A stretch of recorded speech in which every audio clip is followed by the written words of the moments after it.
So, why is this a problem? Well, to make it simple, those cars, as you can see, cost about 40,000 euro. And the reason I'm calling it a problem and a future problem, this is the newer generation, by the way, this is direct from the Opel website. You can see here in the middle, there is buttons. And if we go to change to the lower priced models, those buttons disappear. And this is exactly what is going to be the problem that I present in the further clips. The car has the ability to delay charging in the charge port, but has no ability to re-enable it unless you're willing to pay the whole 40 grand for the top of the line model. Of course, that is official website prices, not actual real life prices, so it will be even more expensive.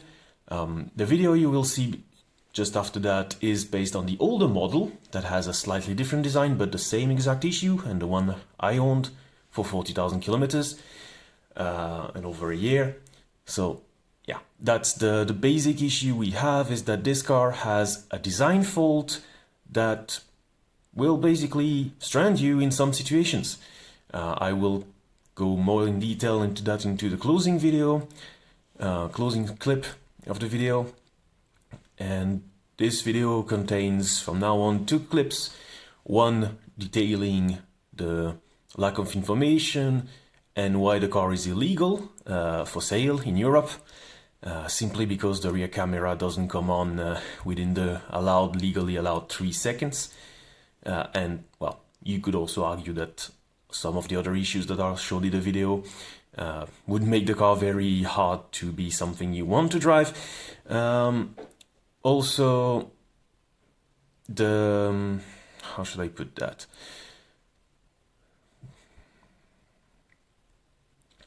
The vehicle has a lot of issues. Mine has been bought back because of all those issues.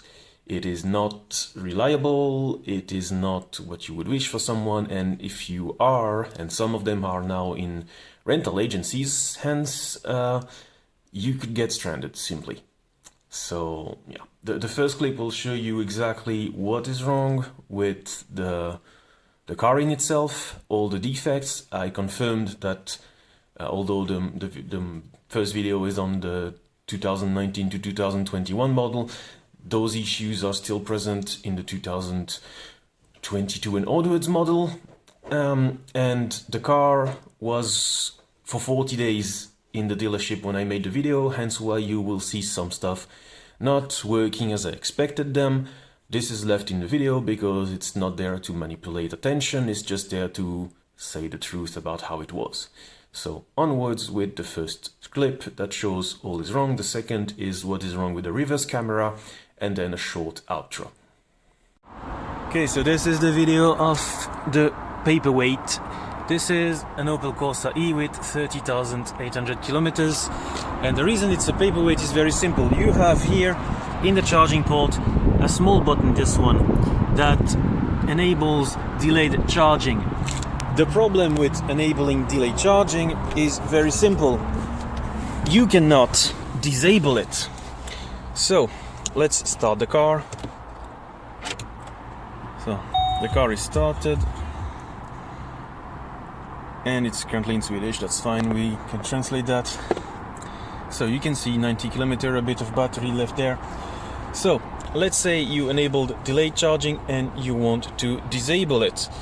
Then you have to follow this procedure in the handbook, which is press the E button that's supposed to be on the left here and choose charging. Problem is, here there is no E button. The button doesn't exist on the base and middle model, which makes it a 36,000 euro for the base model and 42,000 for the middle model. You don't have any touch buttons. The only touch buttons here are for that, and you can see that none of them have anything to do with charging. Lights, nope. Comfort, nothing to do with charging, and security, nothing to do with charging. So basically, if you press the button, the car is gonna be dead in the water because you can't charge it and you can't disable it. So what they want you to do is very simple. It's not written in the manual. They want you to download the My Opel app, connect to your vehicle, you can see it here, put your PIN, and then you're supposed to be here. So as you can see, we have full connection. There is some download going on. You can see 24K.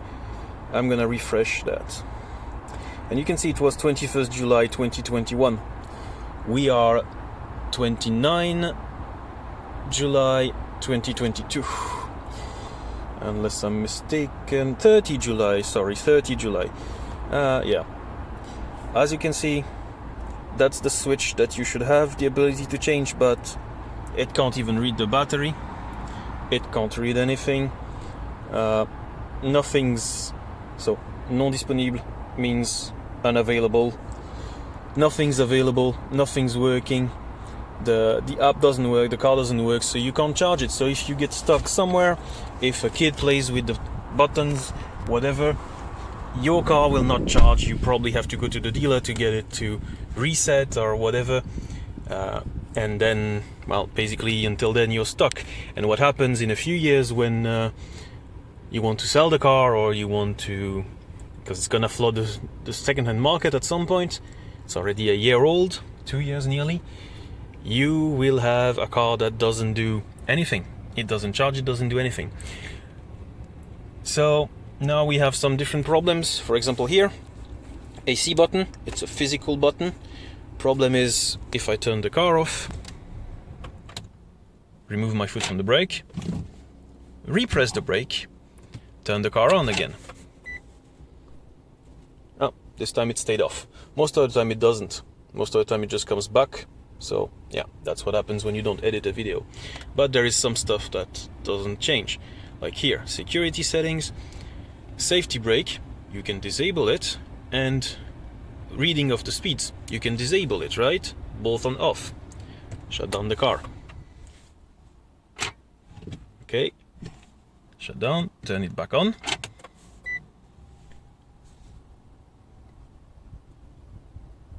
Don't be in a rush, huh? Okay, we go back, same place, security, both on, because you don't get to choose. You have radio. Let's pair the Bluetooth, and let's put some music. You have music playing, right? We can hear it. I'm gonna shut down the car, and I'm gonna restart it. And what's the music that's gonna play? Well, not the Bluetooth, because that would be too logic. Of course it works today, as it never has worked before.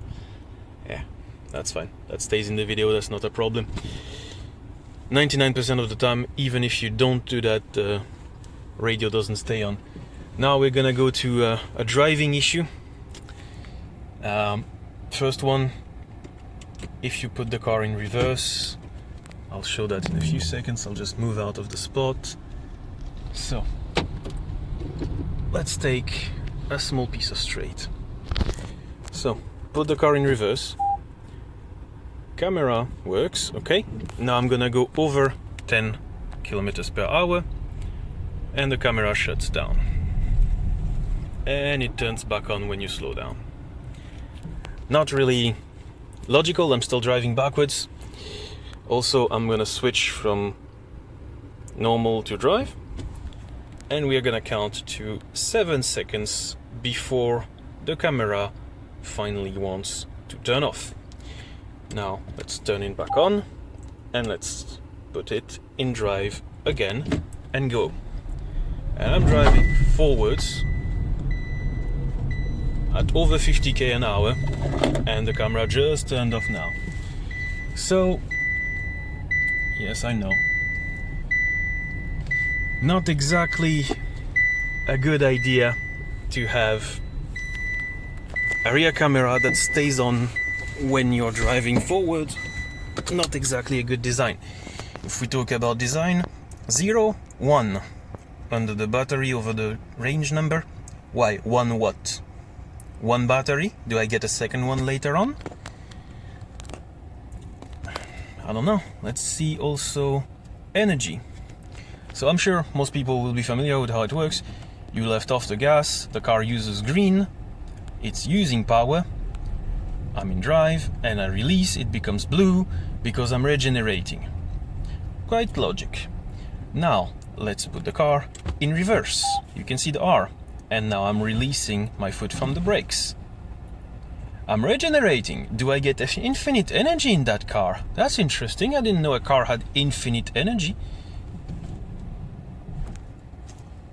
Yeah, that's a slight issue with those vehicles. There is other issues like the bump stops on the front driver's side.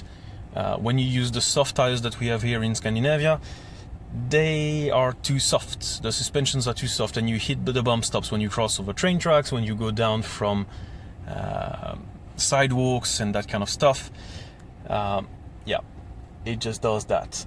So yeah, that's the kind of issues you have with the car. I'm quite surprised that the radio stayed and the AC stayed the way it does, because it's really rare that it actually remembers what you want. But hey, so yeah, that's about it. One more instance where nothing happens, but I'm in drive, huh? Oh, now it wakes up. Okay. Yeah.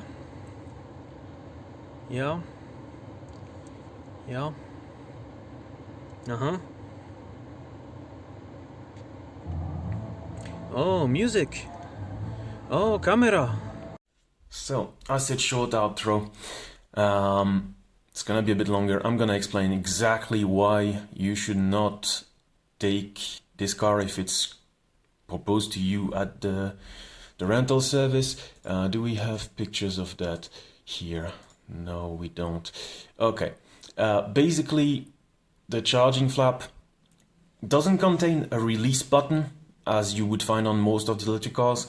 It only contains the delay charge button. At least on the 2019-2021 model. I didn't inspect the charge flap of the later models.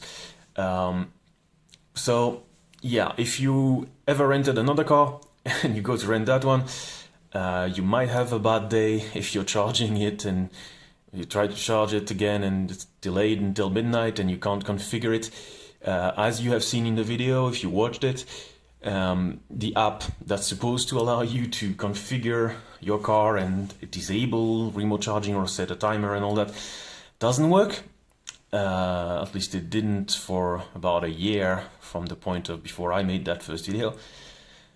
So yeah, not exactly a best solution, and now I'm gonna just give the procedure to get there, just so you can realize how if you're renting it, you're screwed, and if you're buying it, you better hope that Opel has a way to release the app connection from the old owner to yourself, because if not, even if the app was working, you'd still be screwed. So to get the app working, you need to download the app, get a connection, create an account, so standard stuff till now, get the VIN number, which if you're in a situation, let's say adult, rented a car, single parent, 2 kids, running around, one pressed the button, didn't see it, and now that you're stuck, you need to find the VIN number. Okay, if you're mechanically inclined, you know it's in the hood or it's in the manual. If you're not, it might be a first hassle. Then you have to wait for the server to register you to the car. So that took for me about 45 minutes. If you're in a rush, if you're stranded on the side of the road, can't charge, can't drive, that's gonna be a long time, especially let's say it's winter. Could be a bad situation. Then once that is done, you have to pair the car with your phone with Bluetooth. Sounds fine. Then the worst part comes. You have to drive 20 minutes, not 20 kilometers, 20 minutes. The car has to register that drive. Then you have to be out of Bluetooth range for 15 minutes. So, out of Bluetooth range, again, if we're in the cold, not gonna be fun, 15 minutes. And if you're trying to drive 20 minutes on a car that doesn't have a battery, because that's why you stopped to charge in the first place, that could be slightly difficult. But the worst is yet to come. To finalize the procedure, you have to, again, after that has been taken into account by the app, the server, and the connection of the car is spotty at best, let's be honest. Then you have to drive another 20 minutes, and then you have to be out of Bluetooth range for another 5 minutes. Then the car will recognize you as the rightful owner, and then you can access the app that, as you saw in the video, doesn't work. So yeah, by that point you're better off calling whatever road assistance service you have, or hope you have, with your insurance, with your credit card, or with a rental company, because you're not moving from that spot. Yeah, that's basically the procedure. So it's there for safekeeping, so that people can find it in case. Not that it's gonna be too useful, I guess. It's better than nothing. It's not mentioned in the manual, by the way. Had that through a dealer that told me, yeah, that's the only way to do it. So that's that. Now some real range of real world use, driving about 500 kilometers per trip.